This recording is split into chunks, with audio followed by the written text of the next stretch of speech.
हज़रत अबू बर्ज़े से रवायत करते हैं, वो कहते हैं कि अल्लाह ने तुम्हें इस्लाम और मोहम्मद के ज़रिए गनी कर दिया, तुम्हें बुलंद कर दिया। अब्दुल्ला बिन दीनार से रवायत करते हैं, हज़रत अब्दुल्ला बिन उमर ने अब्दुल मुल्क बिन मरवान के पास बैत का ख़त भेजा कि जिस कदर मुझसे हो सकेगा अल्लाह और उसके रसूल की संत पर सुनने और इताअत करने का इकरार करता हूँ। इस अमर का बयान के नबी का मना फरमाना तहरीम का सबब है, बजूज़ इसके जिसका मुबाह होना मालूम हो।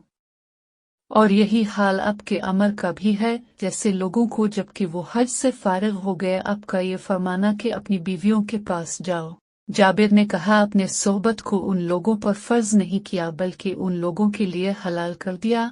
और अतिया ने कहा कि हम औरतों को जनाजे के पीछे जाने से मना किया गया लेकिन हराम नहीं किया गया। हजरत जाबिर से रवायत करते हैं, अता से रवायत करते हैं, मैंने जाबिर बिन अब्दुल्ला को कहते हुए सुना कि और इस वक्त उनके साथ कुछ लोग और भी थे। उन्होंने कहा कि हम रसूल अल्लाह के सहाबा ने हज का एहराम बांधा, उसके साथ उम्रे की नियत न की थी। अता का बयान ये कि जाबिर ने कहा, नबीज़ी अल-हिज्जा की 4 तारीख को मदीना तशरीफ लाए। जब हम लोग आए तो अपने हमें हुक्म दिया कि एहराम खोल दें और फरमाया कि एहराम खोल डालो और बीवियों के पास जाओ। अता का बयान है कि हजरत जाबिर ने कहा कि आपने उन लोगों पर फर्ज नहीं किया बल्कि औरतें मर्दों के लिए हलाल कर दी गई।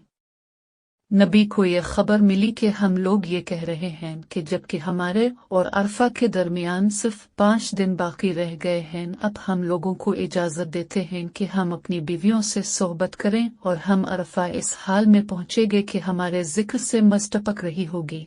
अता का बयान है कि जाबिर ने अपने हाथ से इशारा करके इसको हिलाते हुए कहा कि ये सुनकर अब खड़े हुए और फरमाया कि तुम जानते हो कि मैं अल्लाह से तुम में से सबसे ज्यादा डरने वाला हूँ, ज्यादा सच्चा और ज्यादा नेकूकार हूँ। अगर मेरे पास कुर्बानी का जानवर न होता तो मैं एहराम खोल देता जैसा कि तुम खोल रहे हो, लिहाजा तुम एहराम खोल डालो। अगर मुझे पहले से वो मालूम होता जो बाद में मालूम हुआ तो मैं कुर्बानी का जानवर न लाता। चनाचा हमने एहराम खोल दिया और हमने सुना और इताअत की। नबी का फरमाना कि मैं जुवामा उल कलम के साथ भेजा गया हूँ। अबू हुरैरा नबी से रवायत करते हैं कि आपने इरशाद फरमाया कि हर नबी को जिस कदर आयत दी गई हैं इसी कदर उन पर ईमान लाया गया, इसी कदर लोग ईमान लाए और मुझे तो वही दी गई है जो अल्लाह ताला ने मेरी तरफ भेजी है। इसलिए मुझे उम्मीद है कि क़यामत के दिन मेरी पैरवी करने वाले लोग बहुत ज्यादा होंगे।